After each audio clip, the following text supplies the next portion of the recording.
At Magellan Learning Solutions, our mission is to help our clients' educational missions with tailored curricular and operational solutions to help them thrive. To meet the accompanying challenges, the experts at Magellan Learning Solutions offer a full spectrum of services in the areas of curriculum development, operational administration, training and professional development, enrollment and marketing, or custom solutions to niche projects. Whether managing turnkey projects, consulting, or acting as a force multiplier, our experience and relational approach will help your team attain its goals. For all your educational needs, think Magellan. Visit us at thinkmagellan.com today and set up an introductory meeting. Welcome to the Magellan Podcast, navigating education in the 21st century. This podcast brings the expertise of Magellan Learning Solutions to the biggest questions and issues in higher education. It is produced and directed by Adam Rank. Podcast theme was written and recorded by Wayne Patton, and it features Magellan partners Wayne Patton, Aaron Trapphagen, and Emily Hetty. We've spent a lot of time talking about the theory of cognitive load and some ways we might apply it in our classrooms. Instructional designers can be instrumental in helping instructors to think through the ways their courses create and distribute cognitive load. Join the Magellan partners and special guest, Dr. Chris Davis, Assistant Director of Learning Design and Development at Magellan, as they discuss how instructional designers can help with cognitive load issues. Hello, I'm Aaron Trapphagen, and joining me as usual are Drs. Emily Hetty and Wayne Patton. Good to see everybody today. How are you guys? Wonderful. You're not wonderful. You said you're hungry. You've been complaining about being hungry. Quite a lot, time. really. Yeah, I missed lunch today to do this podcast, so I'm suffering for the sake of the team and Appreciate others. Your sacrifices, Wayne. I'm doing real well, though, by contrast. I planned ahead and ate my lunch before we started recording. Frittatas, I heard. Frittatas. Little frittatas, yeah. Aaron, have you had lunch? Have you had lunch today? Not Aaron? eating lunch. I got lost on my motorcycle instead of eating. That was your choice. But it was, the motorcycle took over. But Wayne, on relevant topics, I hear that you have some news to share with us today. Yeah, just to keep the listeners informed that Magellan, of course, a full-range service company in the areas of content development, academic operations, and it's been a good season for us. We've been busy. I've lined up a number of new clients coming into the spring here, doing a range of projects from course development to helping with some operational pieces at some schools and doing a few assessment reports down in North Carolina. So it's been a good season for us, staying busy. Well, that's great news, Wayne. We're excited to be there, and I'm excited as well to welcome Dr. Chris Davis, as you heard Adam say, one of our assistant directors of learning design and development here at Magellan. Welcome, Chris. Thanks. Glad to be here. Yeah. Why don't you tell us a little bit about you and your background and how you got to be here at Magellan? Yeah, sounds good. I probably all of the educational experience isn't relevant at this point, but basically the way I've got plugged in with Magellan is through SME work, and got involved with a project y'all were doing, and you showed me the light, and ever since then it's been really interesting because I used to progress in my course designs in a certain way, and then it was like this giant roadblock when I came up against Magellan's way of doing things. And then I learned it and realized that this is an amazing style of putting courses together. And then I had the pleasure of teaching this course also, and got great reviews from the students saying it's some of the best classes they've ever taken. And I got to see the fruit of that in different ways. And this is obviously in the online context with the learning that was produced and the type of material that came out of that. And so I was sold. And so when y'all offered me the opportunity to come on for instructional design, I hopped on that, and it's been about 2 years now, and it's been great. And so I guess educational background, a little bit of an overlap is I have a background in philosophy. And so what I've been finding as I'm studying a lot of this and learning the learning theory and instructional design is it overlaps quite a bit with the epistemological material that I've dealt with in various contexts. And so it's actually amazing getting to get paid to study something that I was studying in this other context under different terminology. And so the terminology is different. And so I'm still kind of learning some of that. And then, but once I get that, I can track pretty well with context. But yeah, so it's really good to be here. Nice. Well, we're excited to have you here. And I did, just for the audience, I wanted to take you back. We do have an audio clip of the day that Chris came to the Light and experienced proper learning design. Yeah. Man, I remember that. I was there for that. That was amazing. So to that end, let's go ahead and jump in. We've been talking about cognitive load, and we talked a few episodes ago about schemas, schema development, and last time we were really talking about how to focus on and maximize students' time in the germane load area. This time, the focus on how instructional designers can help with cognitive load issues. And so, Emily, I know you had a few questions you wanted to put to Chris. Yeah, so let's just maybe back up a little bit on this and say I think we've been talking off and on over the last long while about the fact that most of these concepts, teaching concepts, instructional design concepts, all that we're just not trained in those if we come up through the typical faculty track. I mean, I know when I was having to learn to teach, I had kind of a little bit of a class, I learned a fair amount from doing some peer observations and such, but I've never formally been trained in teaching. I mean, I think I learned it over time, but a lot of this vocabulary and these concepts came to me just really late. That being said, I don't think I was a bad teacher, and I think a lot of the subject matter experts or SMEs that we work with are in a similar situation. They're pretty good teachers. They do a great job, often in their residential classes.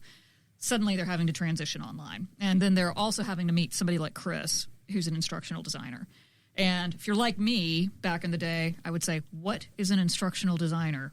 And why do I need one? I'm doing okay. So could you maybe just help us understand that a little bit, Chris? Yeah, sure.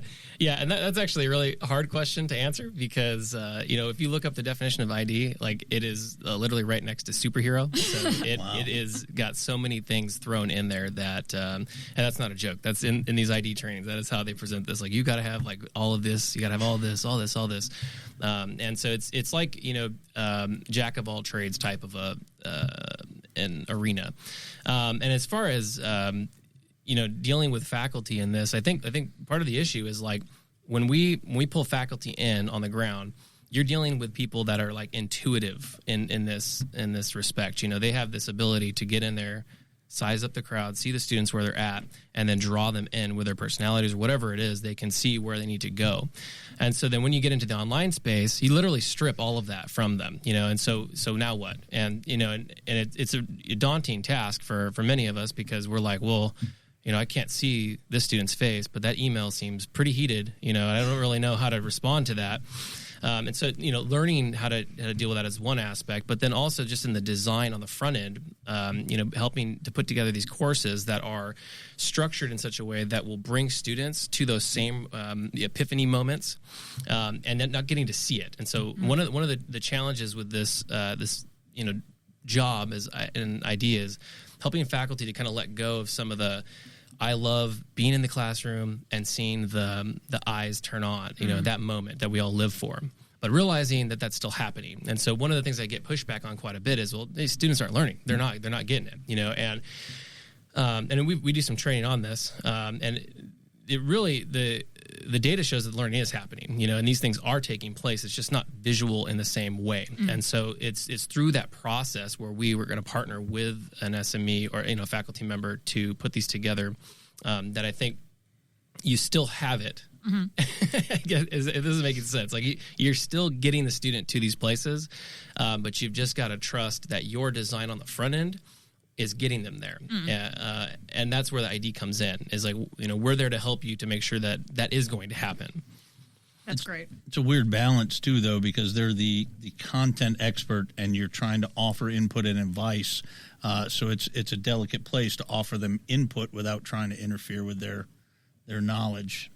Yeah, absolutely. Yeah, don't want to step on toes, and and then also in that, it's like they know their stuff. Like it's crazy being in a class and having to give, or in online development and having to give ideas, but but also respecting that, like, you know so much about this, I can't hope to know what you're dealing with. And usually that helps too, because I've seen sometimes with an ID will be like, oh, you should do it this way, and that's immediate bristles, like, I'm not going to do it that way. Like, I know what I'm doing, but if you had approached it a different angle of like, well, you obviously know your stuff. And so maybe if we just present the same material in a slightly different way, that will get to that result. This might work out. So it's about presenting things differently. That makes sense. So just kind of practical application, because I like to envision things. I teach literature. If I'm teaching, say, a residential class, it's, I might present a little bit of information on the front end. Students have come in, they've done their reading, they've taken their little, writing quiz for the day. That's basically just there so I make sure that they do the reading. And then we just have like an hour and a half long discussion. And I have outcomes in my head, and sometimes I'll write them on the board. But I'm good enough at leading discussion, typically, that I can get the students to make the points that I really could have made myself. And they achieved the outcomes, and they worked their own way there in some sense. And all I did was sort of steer them and guide them. That does not work online. I can't just film a class and zoom it out to everybody and expect that whoever's watching at home will be incredibly interested and just sort of shouting and texting me things about what's happening. It doesn't work that way. So how would you work with a professor like me who's used to that very Socratic kind of method? So discussion is going to be like that primary area where this takes place. So it is possible to get some of that still, but a lot of that has to do with the good construction of discussion prompts. And so there's a ton of literature on like how to do this, but it really depends on how involved the faculty will want to get. And so I think part of the problem is when we're on the ground, like you said, you see it and then you can throw it out there. Yeah. And so it's easy to just impromptu do it, but a lot of thought has to go in on the front end of how we're going to get a discussion to actually like instigate a debate. In that setting, and then also not do it to the point that it's so heated that it just shuts everything down. So I don't think there's an easy answer to that, but that it is possible to replicate some of it. It just needs to become more focused. So everything's going to be modular, essentially. So you're going to have to pick and choose things rather than having maybe like 10 different things that you want to do on the ground. We'll limit that in each unit or module to a few, and see if we can get those. But I have seen it done where those things you get a feel for it too as being an instructor. So you set it up. And you know what they're going to say. So you got some students that are going to go off this way, and you got other ones that are going to go off this way. And one of the easiest ways to deal with that is actually just bring them together in the discussion setting. Go back, bring them together, and be like, "Hey, did you notice this this comment over here?" You don't have to do anything. Then they're going to be like, "Yeah, I didn't like that. I'm gonna respond now," or whatever. So you can still generate that, but it takes some active engagement. Yeah, that's cool. Thanks. That's great. So, getting to the issue at hand, cognitive load, and I think we've already started to kind of go there a little bit. Like how do you get students to be involved in their learning? How do you make that learning experience efficient and practical for them? What are some suggestions that you might make to, say, an instructor who just likes to do everything with long blocks of text? What would you say in that kind of situation? We need to break that up. maybe not exactly like that, but I know I set you up for that, but yeah. Yeah, like we need to maybe make it a little more engaging, a little more appealing, and there's different ways to do that in the online space. And I think you're hinting toward this notion of modalities and getting that mix in there. And just even using that word is actually a loaded deal, because I have found that most faculty I engage with, when I say the word modality, they look at me and they're like, "What are you talking about?" And so that's because in where we're at, this has become common parlance. We're just going around saying modalities. We know what it means, but everybody is still thinking in terms of the older learning styles paradigm, the VARC model, right? So the visual, auditory, reading, writing, kinesthetic stuff. And so I think I don't know. Can I go a little more into this? Is that good? Yeah. So this essentially, like, I think this is a helpful thing to understand when we're expressing to faculty, because there's like you mentioned earlier, like these people are great at teaching. They're very skilled in their area, and they're brilliant, right? But that doesn't mean they know teaching, pedagogy, and these different areas. And so we still need to come to this at an educational perspective. And so when we're talking about this, and I bring up modalities, for instance, okay, the pause moment, They don't know what I'm talking about. So how do we deal with this? Well, I think education on this is helpful. And so like Cofield in 2004, did this study on these over all the learning theories, like about 40, I suppose, and picked out about a dozen of them, and then analyzed all these and the evidence that you go into these learning theories and tried to show if it was actually relevant and it actually was like proving what it was saying to prove. Anyway, the conclusion to this was that these learning styles do not have any evidence backing that. And so then this has obviously been, replicated in numerous studies. 2018, Alvarez and Montero updated this. And so you can replicate this and show that this evidence was anecdotal and there's just the size of the studies were too small or whatever. And so there's just nothing that really backs up this concept. So first dismantling that a little bit is helpful. I think just saying, look, like they're just not necessarily learning styles. So if I can, I want to bring up some neuromyths. All right. Okay. Sure. This is so here's Do we have any intro music for this yet? this was put together by OLC. So this is not experimental on OLC's part. They're bringing together all of the data and then putting this together in a like nice little fancy list that is really helpful. And I found these. I'm not gonna go through all of them. There's like 40 of them, but they're like some of these are really fun. And they caught me. Like I'm like, oh yeah, I didn't know that. So all right. So all right. Here's one. So listening to classical music increases reasoning ability. True or false? I'm not gonna put you on the spot. It's false. All right. So only 15% of instructors surveyed got this one right, and only 13% of instructional designers got this one right, and only 11% of administrators got this one right. I got this one wrong. Is that because of the whole Mozart and Yeah. headphones? I mean, I grew up thinking this, like classical music. We were all taught to listen to classical music. So I'm sitting there, I still do it at home. And I switched into like more neural beats now, but I guarantee it's the same thing. I'm just, never mind. All right. So some of us are left-brained and some are right-brained due to hemispheric dominance, and this helps explain differences in how we learn. So same thing. This is false. Okay. So in this case, 28%. Yeah. Got that one? Oh, we get quiz. My mom can't listen to this podcast because almost every sentence on learning from my mother entails something about the right or left brain theory. Yeah, I mean this is fascinating to me because like some of these I was like, no way, that can't be true. So, but and all this is backed up with a ton of data, so they're just putting the list together. Yeah. But so that's false, and 28% of instructors got that right, 41% of IDs got that right, and 28% of administrators got it right. So I'm not going to keep going. But I want to get to one that's pertinent. And so this is individuals learn better when they receive information in their learning styles, e.g. auditory, visual, kinesthetic. All right. So this is false, as we've covered. And on this one, instructors, only 26% got this one correct. Uh-oh. Oh, yeah. So yeah, three quarters of instructors are still thinking in terms of this idea, and then IDs were about 50-50 on this one. So that's I think encouraging, and administrators were a similar number to instructors, so around the 30% mark. But the point in this is to say that like when we're going into these conversations, I think it's helpful to try to use terminology and then briefly just touch on it. And like when I bring up modalities now, I say in these different modalities, but then I explain briefly what it is. And then if the faculty member is like, yeah, I gotcha, I know what you mean, we move on. In the psychology department, for instance, most of them know what I'm talking about, but in business they don't know what I'm talking about. So I have to, you got to figure out where you're at, your context. And so one of the problems, though, is that this has caused like a two-party system going on. So you've got half they're like ready to like throw out learning styles completely, and then you got the other party that's like, no, I'm going to dig my heels in the sand. There are learning styles, and we need to be teaching to those. And so the modalities approach is a middle of the road. Okay, so that's why that exists, and I think that's helpful. I don't think middle of the road is always the best option, but in this case, I think it is because you're trying to say something, that there's something relevant going on there, and maybe we don't have evidence to support the style itself, but there's something going on there.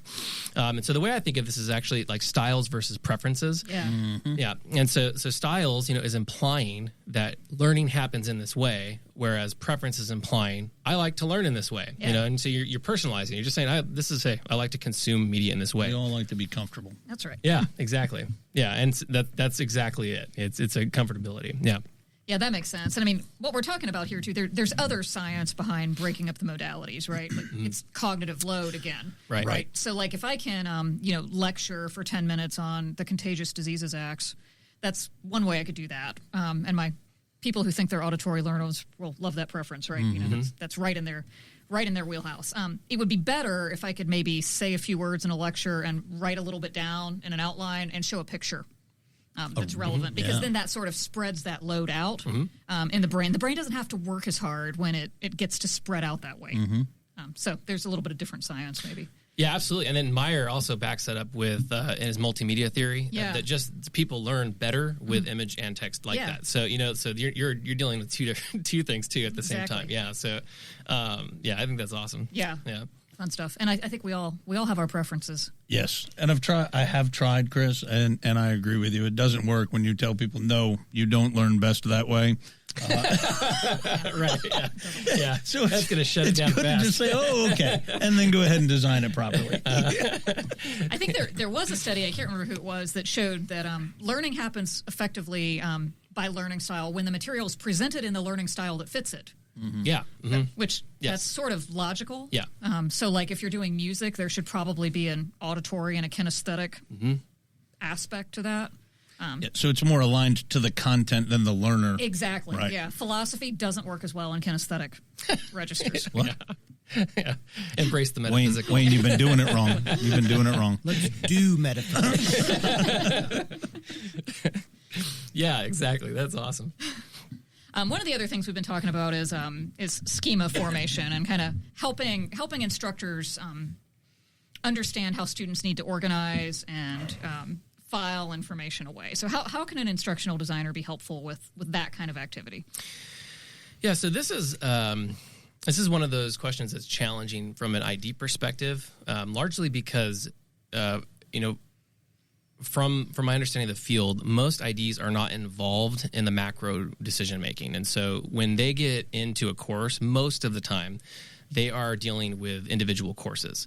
In fact, in one setting where I was debating this with IDs, there was this common frustration across the board that they're just handed a list of course outcomes, and then they have to work with those, and those cannot change.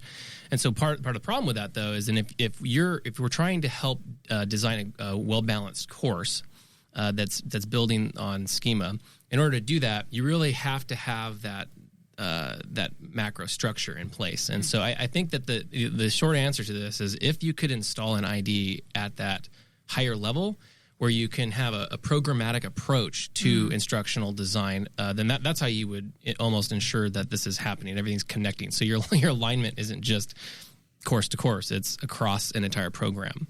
Maybe a tighter line of communication between the assessment folks and the instructional design folks. Would that help at all? Yeah. Yeah, I can't. I'm sure there are institutions that have that built into their hierarchy, but I can't think of any off the top of my head. Yeah. The ID folks tend to be sometimes over in the either the teaching and learning center or sometimes over in IT. That seems to be a place I think people think of them as, computer people or, learning management system people. But you're right. Somebody sat over in a closet and mapped out this curriculum and how it all connects and feeds to these larger outcomes. And then they took the people actually building the curriculum, right? And they're like, here's your piece. Without helping, good luck. Show the larger architecture. I do think quite often, too, nobody actually mapped out how that curriculum works. Or if they did, it was a bunch of committees drawing local maps over a course of, a couple of decades, and then somebody tried to marry those up. And then, eventually it gets to where it's not working anymore, and the university enters a long process of, say, general education revision, which is nightmarish on even the most functional of campuses.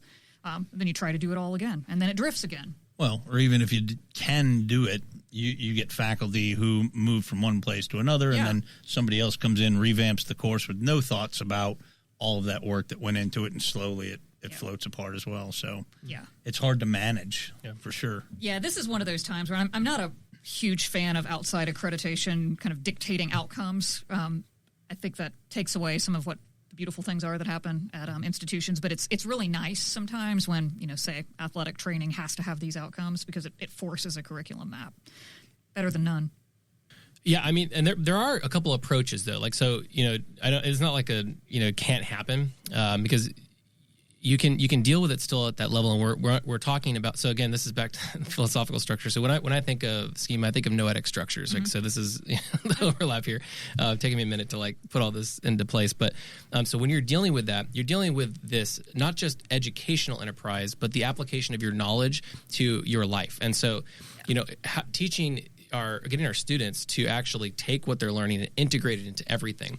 And so one of the ways you can do that internally in a course is by scaffolding assignments and, ruling this into the summative assessment, whether it's one big one, a couple big ones or whatever.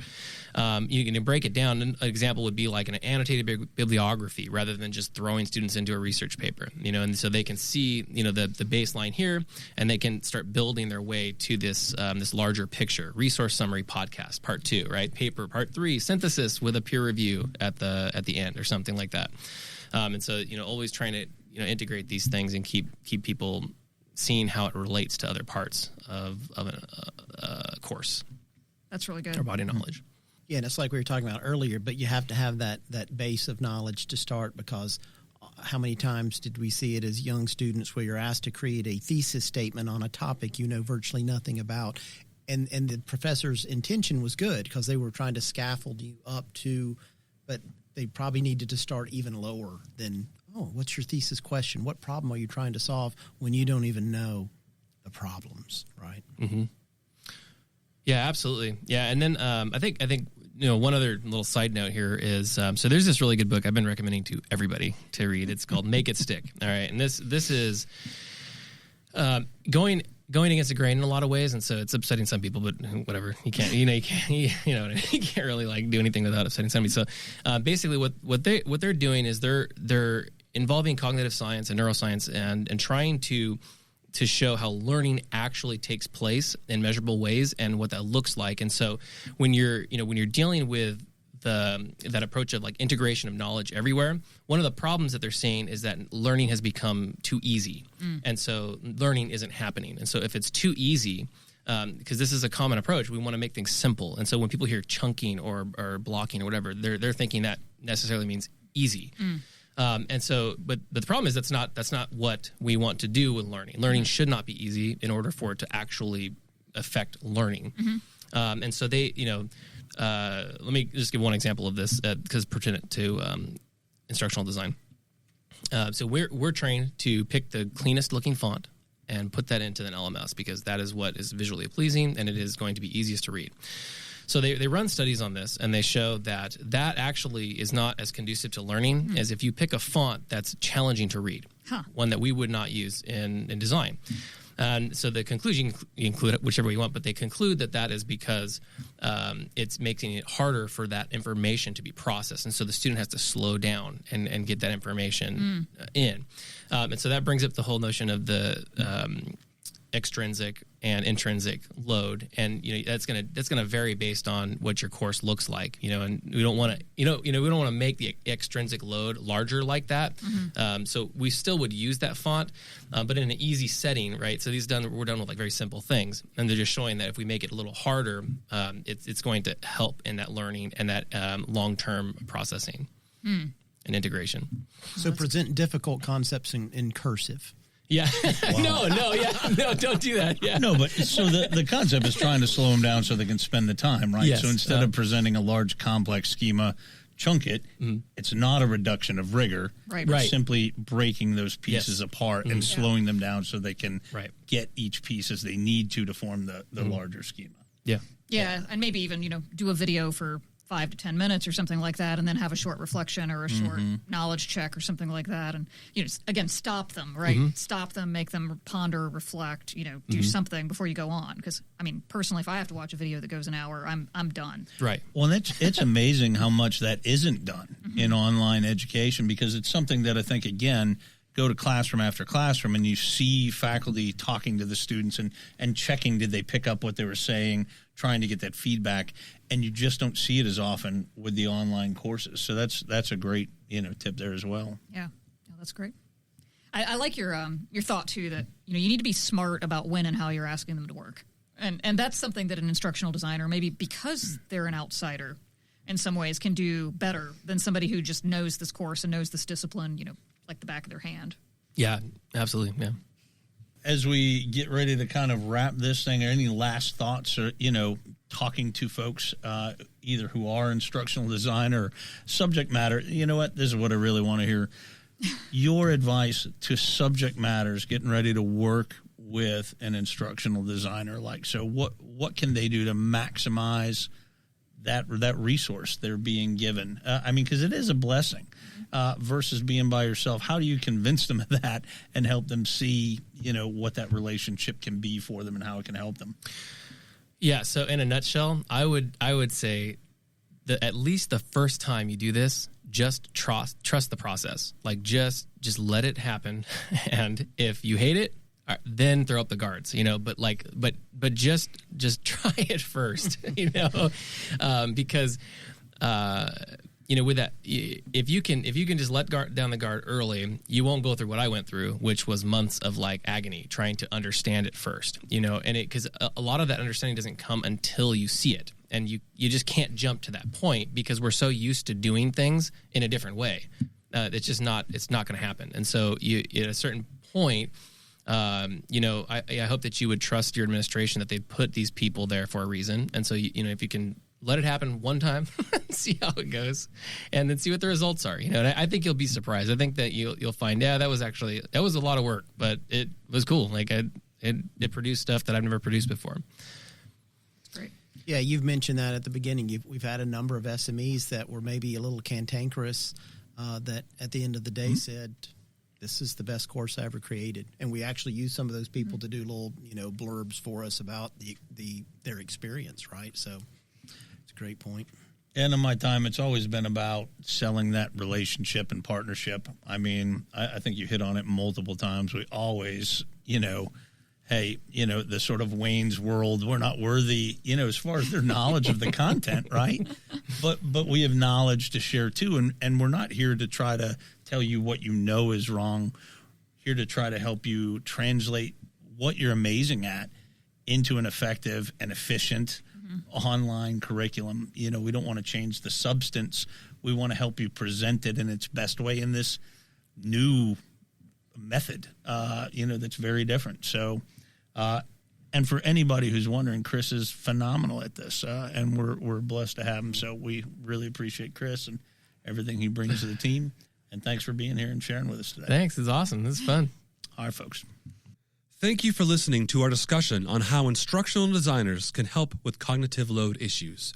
If you enjoyed the podcast today or found it helpful, follow us on iTunes, on Spotify, or where you listen to podcasts, and listen to our earlier episodes. Leave a review. Let us know what you think. In 2 weeks, look for a special episode recorded with a guest while present at the VCCS 2023 New Horizons Conference. If you or your school is looking for help with RSI, your online ecosystem, curriculum, or course development, think Magellan. Our team would love to help. Reach out to us at thinkmagellan.com. Thank you for joining us on the Magellan Podcast, Navigating Education in the 21st Century.